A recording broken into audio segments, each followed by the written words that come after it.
consider. Choose your next words carefully, Leonidas. They may be your last as king. Earth and water. You offered me earth and water. You'll find plenty of that down there. Madman, no man. Persian or Greek, no man threatens a messenger. You bring the heads of conquered kings and crowns to my city steps, offering slavery and death. You insult my brand of coffee, and you threaten my subscribers with not sharing. I've chosen my next words wisely. This is blasphemy. This is madness. Madness. This is Nerdy Brew!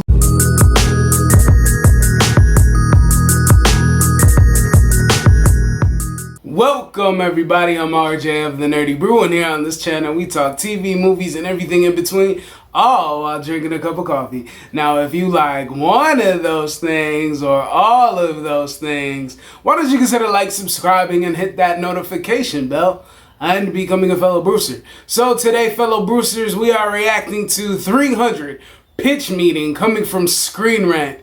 Now, first of all, 8 million subs.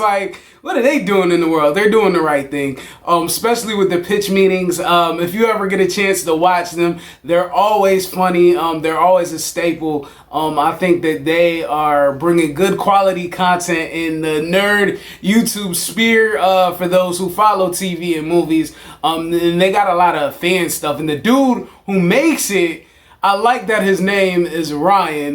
That is a very good name to have with great people with great personalities. But yeah, I'm RJ. Don't get it twisted. This is Nerdy Brew. Alright. So, 300 is something that I absolutely love. 300 really put Zack Snyder on my radar before I even knew that he did Dawn of the Dead.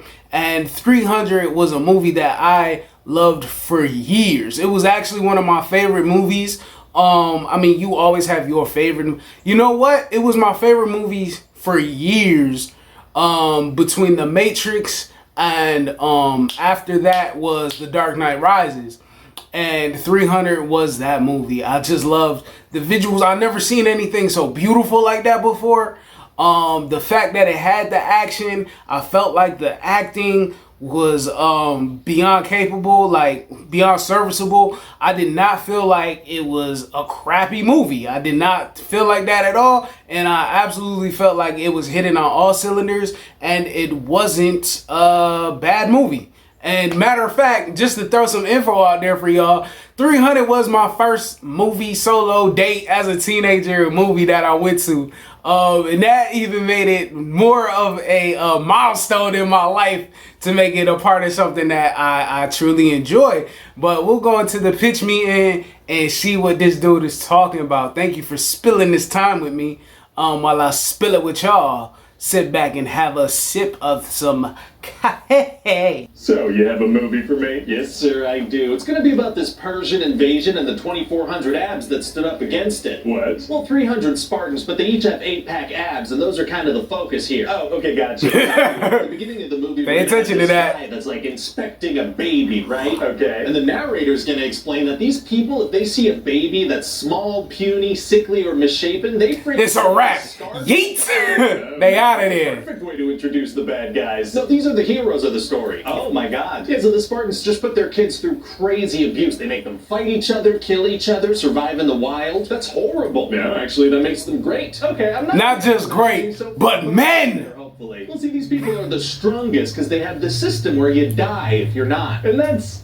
We're rooting for survival of the fittest. And so we're gonna meet natural selection. They live in Sparta, which is a Greek city-state where shirts have been outlawed, apparently. Wow, and these Spartans are super pants badass. too. The thing is that they kneel to no one. Oh, very cool. Except this guy Leonidas, because he's the king, so they kneel to him. Right, sure. Also, he kind of kneels to this council of people with skin conditions, because that's just, that's tradition. All right, but other than that, no kneeling at all. Okay, yeah, very. Yeah, them dudes was super ugly, and they lit so technically, she calls calls the shots. Yeah, Everything's the just mystic kind of up to chick. the dancing lady then. I guess so, yeah. Everybody kneels to the dancing lady. Huh? So anyway, one day this message... The Oracle. comes along. Oh, does he have a message? Messengers always have messages. He does have a message. He's like, Leonidas, you gotta give some earth and some water as a symbol that Xerxes is your ruler. Oh, I bet Leonidas doesn't like that idea. He only kneels to people with bad skin and dancing ladies. Yeah, and plus this messenger guy was rude to his wife, so Leonidas pulls a sword on him and kicks it into this super deep giant hole they have in the city. Talk to my lady like that, it's a wrap. It's like a well or something for water. So the king Say, son. the water supply. I guess so. Water Leonidas really and wants to air? go to war 'cause Xerxes It's a wrap, has B. with like 1,000,000 Persians. Okay. So he goes to the Bad Skin Council and he's like, we gotta go with our army. This is serious. Sure. So they check in with the depressed dancing naked lady and then they're like, yeah, no, we're not sending anybody. Oh no. Yeah, but turns out they were bribed. Very sketchy. So Leonidas is like, all right, well, I'm just gonna go. Bureaucrats, My lobbyists, personal bodyguards, you know, and that's all of really their not gonna work financial here. politics. Well, they want to go fight the Persians in this narrow mountain pass called the Hot Gates because their numbers won't mean much there. Sure, okay, smart move. And so they get there and they see there are a bunch of ships with a bunch of Persians. Oh man, gonna be tough to kill those guys. The storm came through with the wind. Oh, really? Yeah, see, it rains a lot, so these guys, they all just kind of die on their own. Oh, that worked out great. Yes, it did. There are still hundreds of thousands of troops coming by. On their way. So the Spartans build this little wall to really make sure to funnel them where they want them to go. They have hundreds of thousands of troops. Can't they spare a few thousand to scale that wall while the others fight? Sure, but they're not gonna. Why? Because that works. So Theotis, whose parents saved him from being discarded, shows up. Okay. So he's like, hey, there's this old goat path you should know about, because the Persians could use that to outflank you. Oh, yeah, good to know. And he's like, I really want to fight with you guys to redeem my father's name, but Leonidas, he's like, no. What? Why? Well, this guy's not able to raise his shield up sometimes, so he can't be a part of their special battle formation they do once in a while. I mean, he could literally just fight on his own off to the side, you know? Well, Leonidas doesn't think so, so he absolutely crushes this guy's spirit, and this guy, like, curses his name, he's so upset. Jeez. And then Leonidas is like... Cause that's been his whole life path. And now I got an opportunity and then now you deny me for it? Come on, B. I kind of sympathize, empathize. So anyway, then the But nah, you don't never turn your back on loyalty on your people, and then though. Xerxes is going to send these other guys in called the Immortals. It's going to be tough to beat people called Immortals. Actually, it's going to be super easy. Barely an inconvenience. Leonidas has these guys called the Arcadians pop out and help them. Why did Leonidas send Theotis to fight with those guys? Unclear. Okay. So then the Spartans are going to have to fight another wave. Oh, that would have been smart. There's some elephants. Yeah, I can't use you for my stuff. Basically, the Spartans But I fighting delegate. after wave of Persians. Yeah, that's pretty much the whole thing. Yeah, that doesn't really feel like the makings of a movie. Well, there's going to be a ton of slow motion, so it's going to be the length of a movie. Oh, okay, but like character... Okay, gotcha. Now, mostly slow motion fight scenes and very muscular men in very tight thongs. Oh, tight thongs are tight.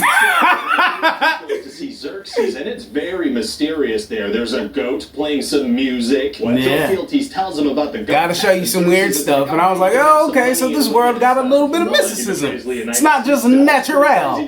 That's what I thought when I saw the It goat. was pretty telegraphed. So is there anything else going on in this movie? Because I feel like I get it now. Oh, well, yeah, actually, there's going to be this side plot with Leonidas' wife trying to convince people to send the army. Oh, sounds significantly less interesting. Oh, it will be. This corrupt politician's going to have his way with her, and then he's going to lie about it, and then she's going to stab him, and that's going to be the end of that. Sure, that may as well all happen. So anyway, eventually Leonidas and his men go up against the Persians one last time, and Leonidas manages to make Xerxes bleed before all the Spartans get killed. Wow. It's great. Wow. And so then it turns out that Wow. being told by one of the 300 Spartans to get an army all jazzed up before battle. I thought the 300 Spartans all died. Well, see, earlier in the movie, Leonidas sent this guy away to go tell people the story. So how did he know how the story ended? I don't know. Yeah, that was one of the biggest He's just loopholes. trying to get people Plot excited, so holes. he's exaggerating everything, right? Why do you include that part about someone sleeping with Leonidas' wife? I don't know. It does seem unnecessary for sure. And that goat musician. Well, maybe hearing about a goat musician is helpful pre-battle. I guess it could be. And so yeah, that's about it. Well, you know, it just goes to show it really pays to discard your damaged children and abuse the ones you don't kill. Are you sure? I'm pretty sure. Okay, and did you have anyone in mind to direct this? I was thinking maybe Zack Snyder. Oh, you think he's gonna want to make a movie about muscular men in super tight outfits? Yeah, you know, maybe it'll become his thing. How would that become his thing?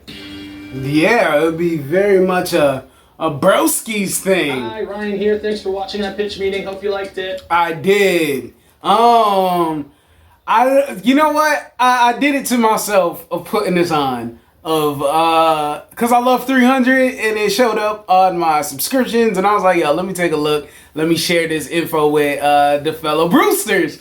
But what tripped me out was that he brought up a lot of flaws, and now I look at the movie entirely differently. Even though we all make mistakes, it doesn't mean you love that person or thing any less. But with that being said, have you seen 300? Are you subscribed to Pitch Me? And are you subscribed to me? I'm doing a $50 giveaway to one of you Brewsters who subscribe for when we make it to 1,000 subs. So that's going to be the case. So make sure that you subscribe. Let me know that you're here. Like, share, comment, subscribe so we could bring more Brewsters to the community for the algorithm. Go subscribe to Mind Over Actions. Also go subscribe to the Source Debate League. And I'm going to bring this video to an end. And I want you to be you, do you, see the bigger picture. Have a fantastic day because you deserve it. This is our channel. Peace.